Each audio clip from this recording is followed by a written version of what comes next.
तो दोस्तों नमस्कार, मैं हूं अनिल और रेसलिंग सुपर धमाल में आपका स्वागत है। तो दोस्तों Roman Reigns raw Netflix debut episode में सोलो सिकोआ से ट्राइबल कॉम्बैट मुकाबले में लड़ते हुए दिखाई देंगे। इस मैच के कई मायने हैं क्योंकि ये सीधे सीधे पूरी ब्लड लाइन पर असर डालेगा। दोस्तों आपको बता दें कि रोमन रेंस ने स्मैकडाउन में अपने प्रोमो के दौरान कहा था कि उन्हें ये जिम्मेदारी सौंपी गई थी। अब ऐसे में वो अगर इस मुकाबले को जीत जाते हैं तो असली ट्राइबल चीफ कुछ कदम उठाएंगे। इस वीडियो में दोस्तों हम कुछ आपको चीजें बताने वाले हैं जो WWE दिग्गज रोमन रेंस के ट्राइबल चीफ बनने पर आपको बता दें हमें देखने को मिल सकती है। यानी कि अगर रोमन रेंस इस मुकाबले को जीत जाते हैं उसके बाद क्या होगा, इसलिए वीडियो के अंत तक बने रहें। और अगर आप चैनल पर नए हैं सब्सक्राइब करने के बाद दोस्तों ऑल पर क्लिक करें।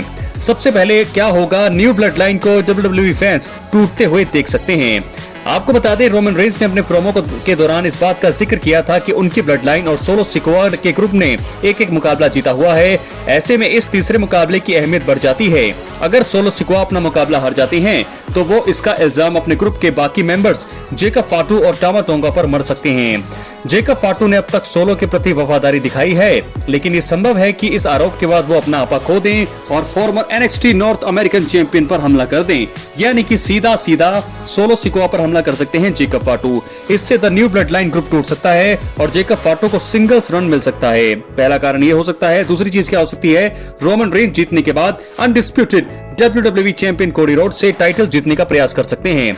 आपको बता दें रोमन रेंस भले ही 1316 दिन बाद रेसलमेनिया 40 में undisputed WWE universal championship Cody Rhodes के हाथों हार गए हों, लेकिन वो आज भी उसको वापस जीतना चाहते हैं। अब अगर रोमन रेंस ट्राइबल कॉम्बैट मुकाबला जीत जाते हैं तो ये सही रहेगा कि वो कोडी रोड्स से टाइटल जीतने का प्रयास करें।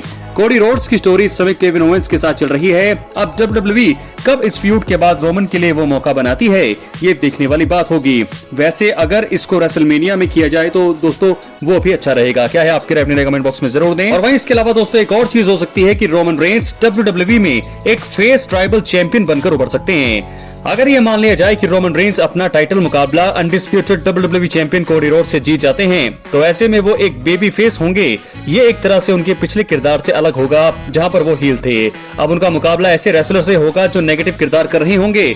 ऐसे में उनके साथ द ब्लड लाइन भी होगी और अगर उसमें जेकब फाटू भी होंगे तो ये तो सबसे बढ़िया होगा। वैसे केविन ओवेंस के खिलाफ रोमन पहले भी मुकाबला कर चुके हैं, लेकिन अब किरदार बदल गए हैं। अब ये एक बढ़िया फ्यूड होगा, देखना होगा कि होता क्या है। तो दोस्तों इस प्रकार बहुत ही बड़ा कारण है कि रोमन रेंस अगर जीतते हैं ट्राइबल कॉम्बैट मुकाबला तो वो कैसे डील कर सकते हैं। इसके बाद हम बढ़ेंगे अगली स्टोरी की तरफ जो जुड़ी है CM पंक और सेथ रॉलिंस के लिए। दोस्तों आपको बता दें कि रॉ के नेटफ्लिक्स डेब्यू शो के लिए फैंस उत्साहित हैं। यहाँ पर सेथ रॉलिंस और CM पंक का मुकाबला होगा।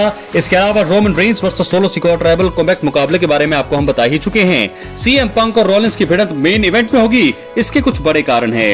इस वीडियो में दोस्तों हम आपको कुछ कारण के बारे में बताने वाले हैं कि क्यों CM पंक और सेथ रॉलिंस के बीच रॉ के नेटफ्लिक्स डेब्यू के मेन इवेंट में मैच होने वाला है। सबसे पहले कारण यह है कि WWE में CM पंक और रॉलिंस के बीच मैच को 1 साल से ज्यादा समय से बिल्ड किया जा रहा है, इसलिए ये मेन इवेंट में होना चाहिए। CM पंक ने सर्वाइवर सीरीज वॉर गेम्स 2023 में वापसी की और इसके बाद से ही सेथ रॉलिंस के साथ उनकी अनबन देखने को मिली। उनके बीच उस समय कुछ सेगमेंट देखने को मिले जिससे उनके मैच की नींव रखी गई। पंक बाद में चोटिल हो गए और ड्रू मैकिंटायर से दुश्मनी शुरू हो गई। चाहे रेसलमेनिया 40 की नाइट 2 हो या समरस्लैम के बाद वाला रॉ, WWE ने CM पंक और रॉलिंस के बीच स्टोरी को बिल्ड करने का कोई मौका नहीं छोड़ा। ये मैच एक लॉन्ग टर्म स्टोरी के साथ आयोजित हो रहा है। इसी वजह से WWE ने शायद उस मुकाबले को मुख्य स्पॉट देने का फैसला किया है जिसे बिल्ड किए हुए 1 साल से ज्यादा हो चुका है। दोस्तों ऐसे में तो मुझे यही एक बड़ा कारण लगता है कि क्यों CM पंक रॉलिंस का मुकाबला मेन इवेंट में हो रहा है नेटफ्लिक्स के, क्योंकि रोमन रेंस का मुकाबला होना था लेकिन वो मुझे लगता है पहला मुकाबला होगा शो का और आखिर में मेन इवेंट होगा सेथ रॉलिंस वर्सेस CM पंक। कौन जीतेगा दोस्तों पहला मुकाबला होगा। मुझे लगता है 2 या 3 पार्ट जरूर होंगे, 3 से ज्यादा भी हो सकते हैं। इस स्टोरी लाइन में कौन आगे जाएगा तो देखना होगा, लेकिन पहला मुकाबला किसे जीतना चाहिए। कोई भी जीते, लेकिन आपके हिसाब से कौन जीतेगा पहला मुकाबला, रॉलिंस या पंक? बहुत बहुत धन्यवाद।